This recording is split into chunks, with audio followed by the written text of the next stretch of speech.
Good afternoon, ladies, gentlemen, children of all ages, and welcome into another edition of Cory Comments On. I'm your host, Cory McKnight, and you can join me every Friday at 2 and 5 p.m. right here on All Western New York Radio. Thank you so much for joining me here today on All Western New York Radio for the show. I missed you guys last week. I was under the weather, a little bit more than under the weather. I was sick, and every single time that the weather changes, I think I tweeted about it, between the seasons, I get sick without fail every time when the temperature shifts like dramatically, and you can probably tell that I'm still like really nasally and I can't breathe through my nose, and last week my throat was so fucking sore. But we're almost better. We're getting there, and it's nice outside. I cannot believe it, but spring is finally here in Western New York, and God, not a moment too soon. Great to see it, but of course it meant that I got sick. But I'm okay today, so we're doing the show today here on Friday, April 27th, 2018. It is business as usual here at Cory Comments On, and we're going to start with the normal business of the National Day of the Day, I guess. Is that what you call it? It is National Tell a Story Day. That's how I put it. Tell a story. I guess this could go a number of different ways. You can tell a story that's true or not true, I suppose, fiction, nonfiction, but it's just more of a encouragement to share knowledge, I guess. Kind of, I don't know, think of it like the Indians would, sit around the campfire, tell stories and pass it down through generations, like stories of war and all that. That's what it's for. Tell a story, whether it's true, not true, funny, serious, whatever. Tell a story to somebody that you know.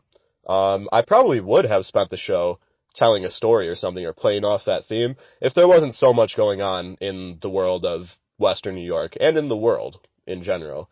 But in Western New York, which is all you care about, which is mostly all I care about, and the biggest topic that is mostly all I care about in Western New York is one that I've covered many times, and I am somewhat sad to report that this might be one of the last times that we get to check in on Judge Leticia Stasio.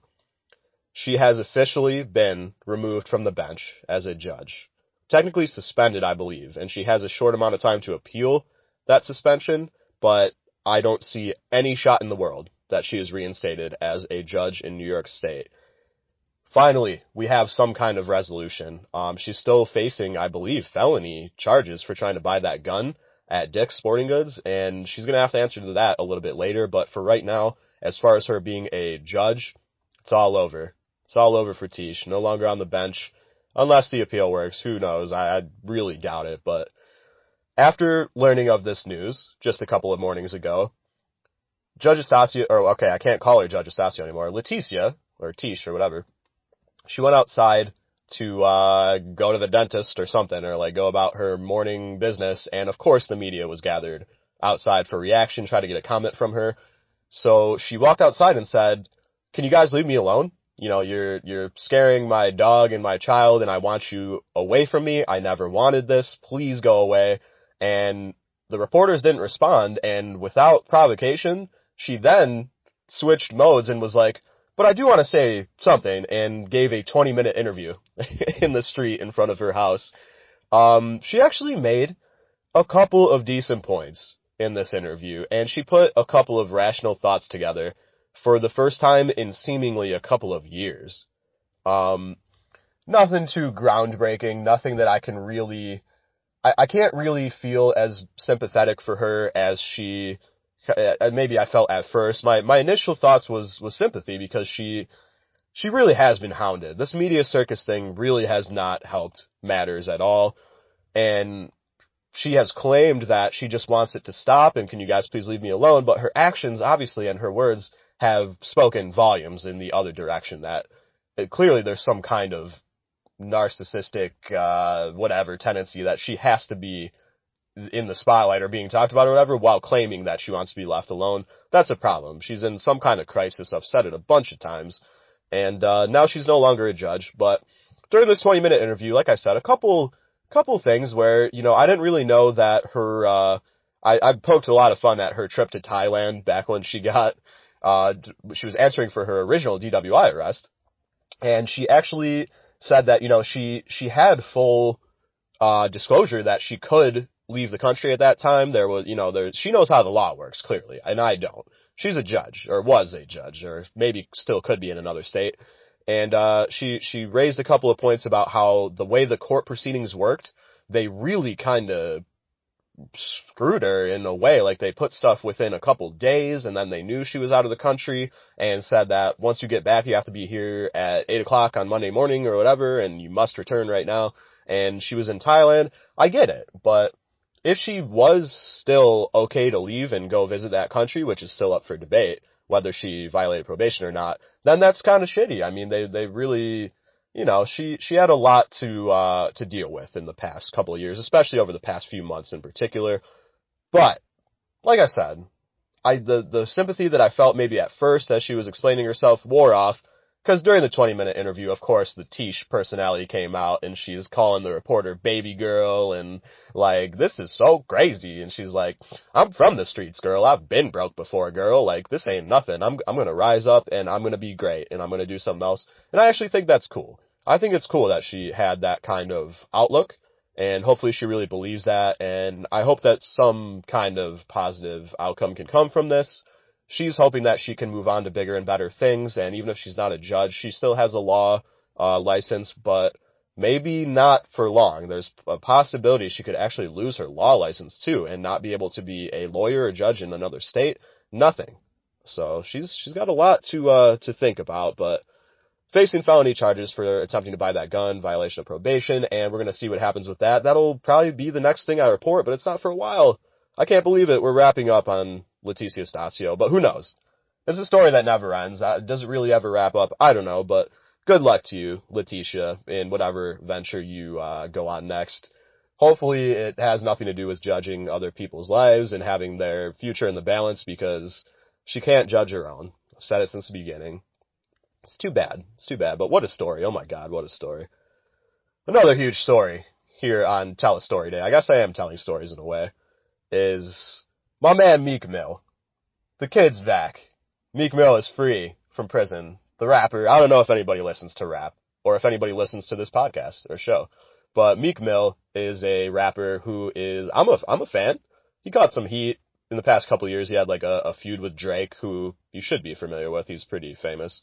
And Drake kind of made fun of him, kind of clowned him a little bit, and a lot of people weren't on Meek's side anymore, like, didn't really like him as a rapper or person anymore. Yeah, he was catching some heat in the media, but then it's fully turned. It is now fully turned. Meek Mill is now, like, the man, and Drake's still the man. That beef's over. That's, like, old beef, but Meek Mill was imprisoned recently for decades old, or like a decade old gun and drug charge where they claimed that he violated his probation, kind of like Judge Estacio, former Judge Estacio.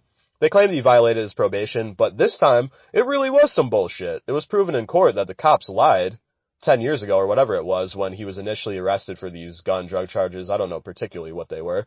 But he was then, years later, sent to prison for a violation of probation on some stupid shit, and they gave him a 2 to 4 year sentence for something that was way in the past, and it was just fully out of line for that judge to give a sentence like that.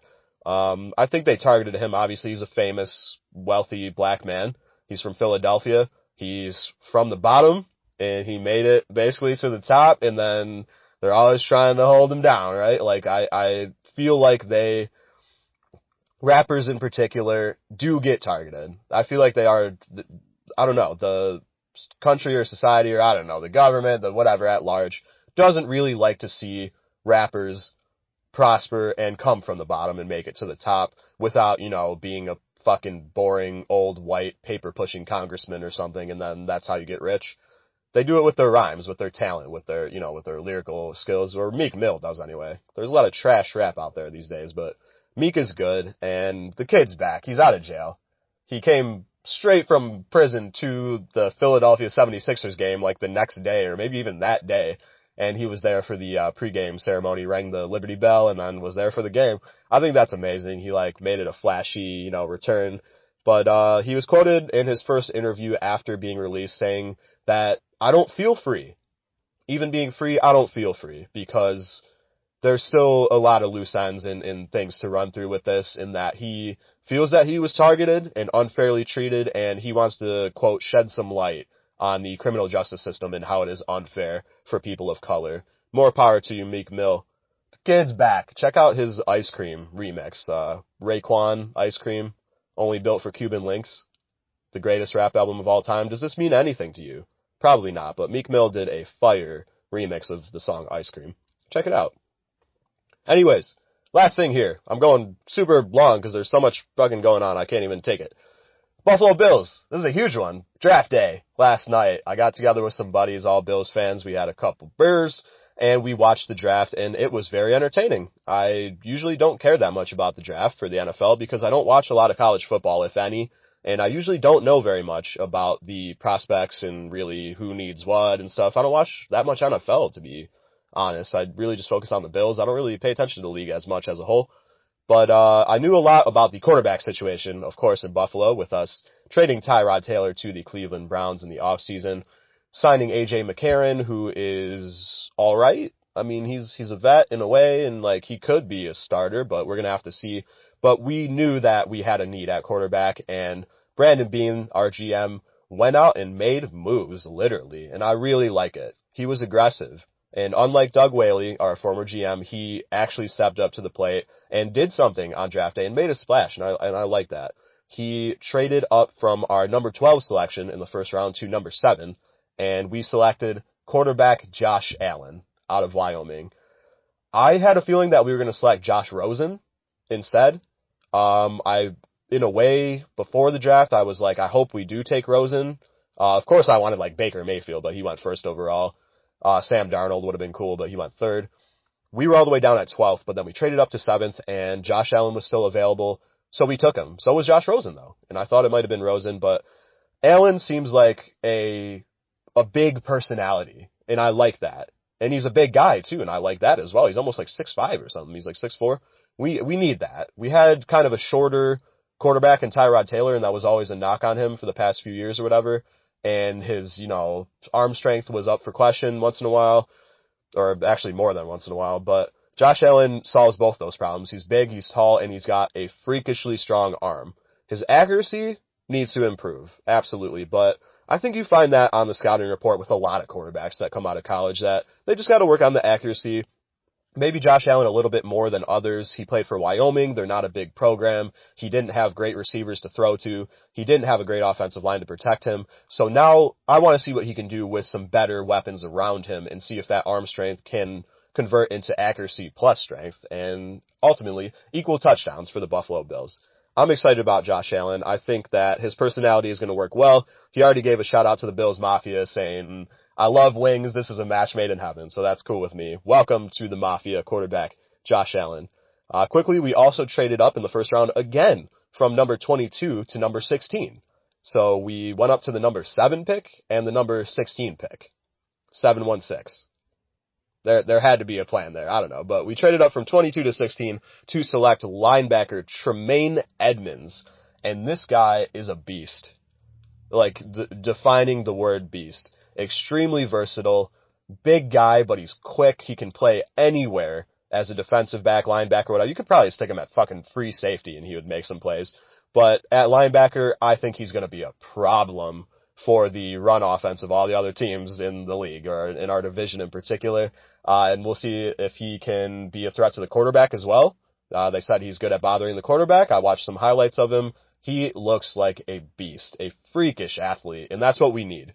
All teams need freak athletes on the squad, at least one or two, and I think we really have one here with Tremaine Edmonds. We did have one maybe with Sammy Watkins, who's a great athlete, but that trade converted into a couple of picks that we again traded in order to move up in this draft. So the Sammy Watkins trade, in my opinion, paying off big time right now on paper. We got Josh Allen, Tremaine Edmonds in this draft from that trade. However, we got to see how they pan out on the field. But I'm very excited looking ahead to the future here for the Buffalo Bills. I think it's going to go great. Brandon Beane, good job. I give him an A+ last night. It's not often, I don't think, that the Bills get an A+ for their draft. Doug Whaley in particular during that era. I loved it. I think he did really good. I'm glad that he was aggressive. And I'm excited for the football season to come. Are you excited? Do you want to talk about Judge Leticia Stasio? Do you want to talk about Meek Mill? The kid's back. Ice cream. Do you want to talk about the Bills and what they did in the draft last night? Give me your grade on the Bills draft. Would you have rather had Josh Rosen? Would you rather have a different quarterback even? There was a couple others available too that we passed over. What do you think about anything that I covered here on the show today? We can talk about it all. 15 minutes here. This is great. I'm actually like doing a fucking halfway podcast here almost. I don't know how people do 2 hours. That's a long time, it feels like. I don't know if I could really like keep it up for 2 hours. But 15 minutes is good, so I'm going to wrap it up here. Please do hit me up on Twitter at allwnycorey if you want to talk about any of the topics from the show today. And send me some nice messages too, or something. Fill my inbox with positivity, because I got to go like fucking till the land out on the farm basically right now. It's going to suck. Send me some positivity. Anyways, guys, take care. Enjoy the rest of your Friday. It's beautiful out. Sun is out. Guns are out, hopefully. Not the real guns, like the guns in your fucking pythons, your biceps. But take care, everybody. Enjoy the rest of your Friday. Cory McKnight, signing off. I will see you next week. Peace.